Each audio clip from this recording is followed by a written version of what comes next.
this is a great transition. So I saw a post that came up, I think a week or two ago, but I'd love to hear about, speaking of the employee engagement piece, the outlook on hybrid work from TransferWise. And actually, this is the post that was shared, and your team was basically at the forefront. You called this out pretty recently, so I'd love to hear about what made you kind of make this leap. What does this look like for your team, and just to learn more about this choice that your organization has made. Yeah, that's like an awesome segue. It's almost like we planned that, but I promise you we didn't.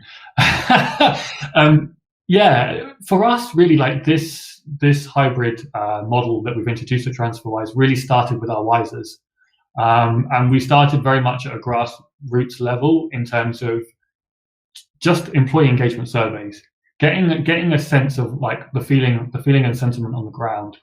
And so, yeah, we spoke to our Wisers. We also ran focus groups as well in some locations, and then we kind of paired that up with other things that we were, other sort of anecdotal information that we were getting from around the business as well. So it wasn't like a one size fits all where we were like, let's just take one kind of stream or one channel of communication and act upon it. It was quite a holistic approach to how we took on this challenge. And one of the really interesting things we heard from our employees, and one of the things we saw, was this huge shift from how we use the office and how many days we're going to be in the workplace in the future. So sort of pre-COVID, so January 2020, seems like a long time ago now, 80% of our Wisers were going to the office 4 to 5 days a week. Then we fast forward to kind of what they feel the future is going to be and what that's going to look like. And we see this crazy shift down to like 50% of our Wisers using the office 2 to 3 days a week. So there's a real seismic change in behavior there. And when you observe that, and when you kind of begin to distill that, I suppose you have to change, you have to adapt, right? The workplace can't go on as it was. You've got to do something a bit different, and I think that's also important for talent attraction as well. That's just as important. People are going to expect more of companies, are going to expect more of workplace in the future. So yeah, we launched this new hybrid model, which essentially says that we expect our employees to be in 2 to 3 days a week on average, with a bit of flex depending on what feels right in each team. Some teams maybe slightly more, some teams maybe slightly less. But what we're also doing is we're allowing our Wisers to work remotely for 90 days at a time anywhere in the world. So they can pick and choose. I could decide tomorrow, actually I want to go and hang out in Boston with Brendan, and I'm free to do that for 90 days in any 1 year period. So we're really excited about that. Like we think that's pretty kind of industry leading in terms of the approach that we've taken there. The rest of the time employees are free to work from home, and as I say, 2 to 3 days a week in the office.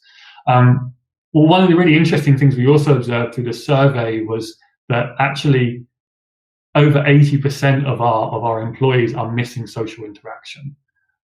So that's something we've also been really mindful of in terms of our approach to this. Is like, yes, it's 2 to 3 days a week in the office, but like I said, it doesn't have to be. It can be 5. If you want to be in the office 5 days a week, that's cool. That's okay. Well, I'm going to hold you to that now that I know that you have the 90-day remote work from anywhere. I'd love to have you over here in Boston.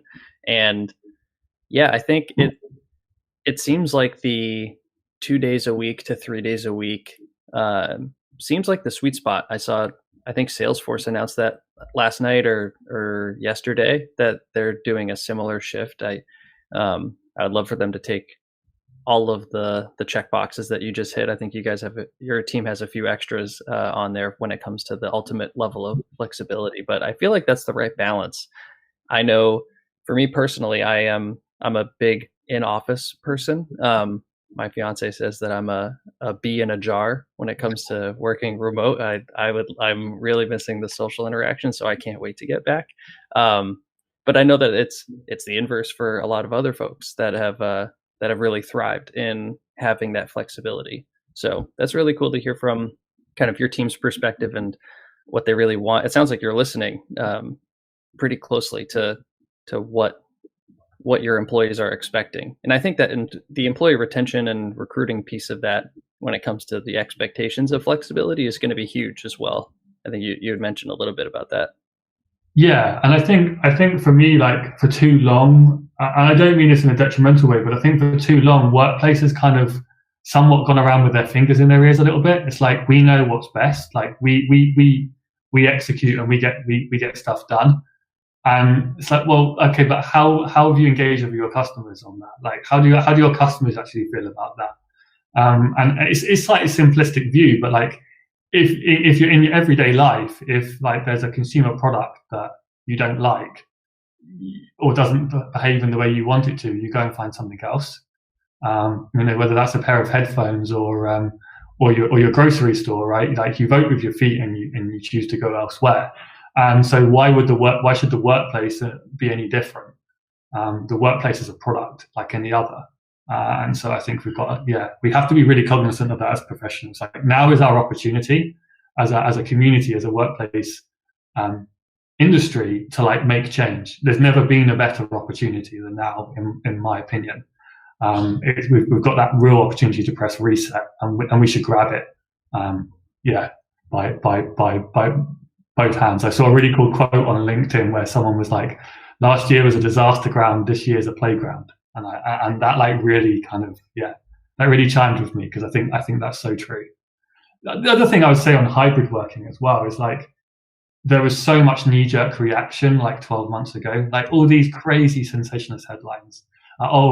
This company is going to Google's going to make everyone work from home forever and stuff like that. And the problem is that people jump on that and they react to that, and that's really unhealthy and not helpful. You kind of got to let the dust settle on these things and reflect and then make a decision. Being knee-jerk doesn't help anyone. It really doesn't. And I think when you speak to most people want the ability to flex. And that's exactly what hybrid does. There's going to be some people that do want remote work. That's cool. That's absolutely fine. And there's going to be some people that want office all the time as well, and that's also completely cool. Yeah, exactly. I'm someone that sits in the middle personally. I'm a 2 to 3 day a weeker. But yeah, sensationalist headlines and kind of all this hype and kind of fake news are really unhelpful, I think, on the whole.